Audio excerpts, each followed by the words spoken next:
ನಮಸ್ಕಾರ ಸ್ನೇಹಿತರೆ, ಪಂಜಾಬ್ ವಿರುದ್ಧದ ಪಂದ್ಯಕ್ಕಾಗಿ ಬಲಿಷ್ಠ ಪ್ಲೇಯಿಂಗ್ 11 ಅನ್ನು ಘೋಷಿಸಿದ ಆರ್ಸಿಬಿಯ ಮ್ಯಾನೇಜ್ಮೆಂಟ್ ತಂಡದಲ್ಲಿ ಮಹತ್ವದ ಬದಲಾವಣೆ ಮಾಡಿತು ಆರ್ಸಿಬಿ.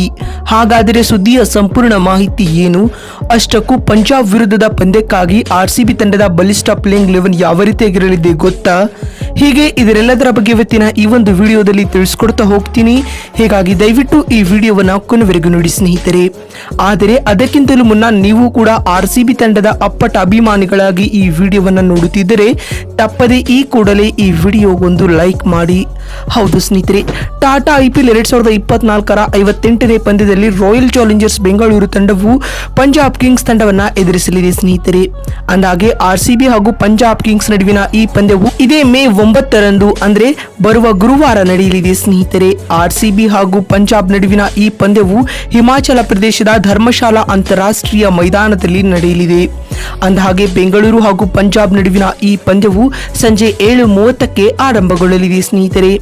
ಈಗಾಗಲೇ ಟೂರ್ನಿಯಲ್ಲಿ 11 ಪಂದ್ಯಗಳನ್ನು ಆಡಿರುವ ರಾಯಲ್ ಚಾಲೆಂಜರ್ಸ್ ಬೆಂಗಳೂರು ತಂಡವು ಆ ಪೈಕಿ 7 ಪಂದ್ಯಗಳಲ್ಲಿ ಸೋಲು ಕಂಡು 4 ಪಂದ್ಯಗಳಲ್ಲಿ ದಿಗ್ವಿಜಯ ದಾಖಲಿಸಿ 8 ಅಂಕಗಳೊಂದಿಗೆ ಇದೀಗ ಅಂಕಪಟ್ಟಿಯಲ್ಲಿ 7ನೇ ಸ್ಥಾನದಲ್ಲಿದೆ.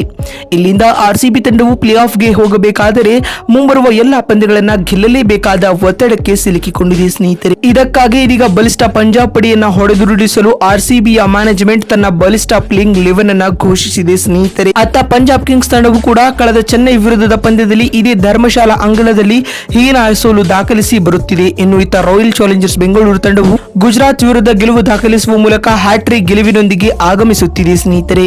ಹೀಗಾಗಿ ಆರ್ಸಿಬಿ ಹಾಗೂ ಪಂಜಾಬ್ ನಡುವಿನ ಈ ಪಂದ್ಯವನ್ನ ಹೈ ವೋಲ್ಟೇಜ್ ಪಂದ್ಯವಾಗಿ ನಿರೀಕ್ಷಿಸಬಹುದಾಗಿದೆ ಅಂತಾನೆ ಹೇಳಬಹುದು. ಹಾಗಾದ್ರೆ ಪಂಜಾಬ್ ಕಿಂಗ್ಸ್ ವಿರುದ್ಧದ ಪಂದ್ಯಕ್ಕಾಗಿ ಆರ್ಸಿಬಿ ತಂಡದ ಬಲಿಷ್ಠ ಪ್ಲೇಯಿಂಗ್ 11 ಯಾವ ರೀತಿಯಾಗಿರಲಿದೆ ಅಂತ ನೋಡ್ತಾ ಬರುವುದಾದ್ರೆ, ಆರಂಭಿಕರಾಗಿ ಎಂದಿನಂತೆ ವಿರಾಟ್ ಕೊಹ್ಲಿ ಮತ್ತು ಫಾಫ್ ಡು ಪ್ಲೆಸಿಸ್ ರವರು ತಂಡದ ಪರ ಇನ್ನಿಂಗ್ಸ್ ಆರಂಭಿಸಲಿದ್ದಾರೆ ಸ್ನೇಹಿತರೆ.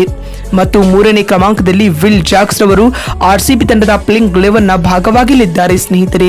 ಮತ್ತು 4ನೇ ಸ್ಲಾಟ್ ನಲ್ಲಿ ಸ್ಟಾರ್ ಆಲ್ರೌಂಡರ್ ಆಗಿರುವ ಕ್ಯಾಮರನ್ ಗ್ರೀನ್ ರವರು ಕಾಣಿಸಿಕೊಳ್ಳಲಿದ್ದಾರೆ ಸ್ನೇಹಿತರೆ. ಅಂದಹಾಗೆ 5ನೇ ಕ್ರಮಾಂಕದಲ್ಲಿ ಮತ್ತೋರ್ವ ಸ್ಟಾರ್ ಆಲ್ರೌಂಡರ್ ಆಗಿರುವ ಗ್ಲೆನ್ ಮ್ಯಾಕ್ಸ್ವೆಲ್ ಬರಲಿದ್ದಾರೆ. ಮತ್ತು 6ನೇ ಕ್ರಮಾಂಕದಲ್ಲಿ ವಿಕೆಟ್ ಕೀಪರ್ ಕಮ್ ಬ್ಯಾಟ್ಸ್ಮನ್ ಆಗಿ ದಿನೇಶ್ ಕಾರ್ತಿಕ್ ಕಾಣಿಸಿಕೊಳ್ಳಲಿದ್ದಾರೆ. 7ನೇ ಸ್ಥಾನದಲ್ಲಿ ಸ್ವಪ್ನಿಲ್ ಸಿಂಗ್ ರವರಿಗೆ ಅವಕಾಶ ನೀಡಲಾಗಿದೆ. ಮತ್ತು 8ನೇ ಕ್ರಮಾಂಕದಲ್ಲಿ ಸ್ಪಿನ್ನರ್ ಆಗಿ ಕರಣ್ ಶರ್ಮಾ ಕಾಣಿಸಿಕೊಳ್ಳಲಿದ್ದಾರೆ.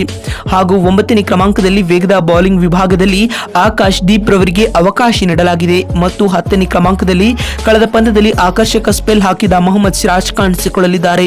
ಹಾಗೂ 11ನೇ ಹಾಗೂ ಅಂತಿಮ ಕ್ರಮಾಂಕದಲ್ಲಿ ಯಶ್ ದಯಾಲ್ ರವರಿಗೆ ಆರ್ಸಿಬಿ ತಂಡದ ಪ್ಲೇಯಿಂಗ್ 11 ನಲ್ಲಿ ಅವಕಾಶ ನೀಡಲಾಗಿದೆ ಸ್ನೇಹಿತರೆ.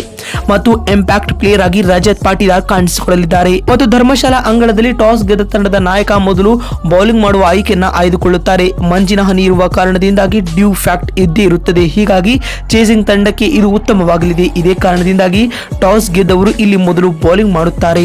ಸ್ನೇಹಿತರೆ, ನಿಮ್ಮ ಪ್ರಕಾರ ಆರ್ಸಿಬಿ ಹಾಗೂ ಪಂಜಾಬ್ ಕಿಂಗ್ಸ್ ನಡುವಿನ ಈ ಪಂದ್ಯವನ್ನ ಯಾರು ಗೆಲ್ಲಬಹುದು ಎನ್ನುವುದನ್ನ ಕಾಮೆಂಟ್ ಮಾಡುವ ಮೂಲಕ ತಪ್ಪದೆ ತಿಳಿಸಿ. ವಿಡಿಯೋವನ್ನ ಇಲ್ಲಿವರೆಗೂ ನೋಡಿದ್ದಕ್ಕಾಗಿ ಧನ್ಯವಾದಗಳು.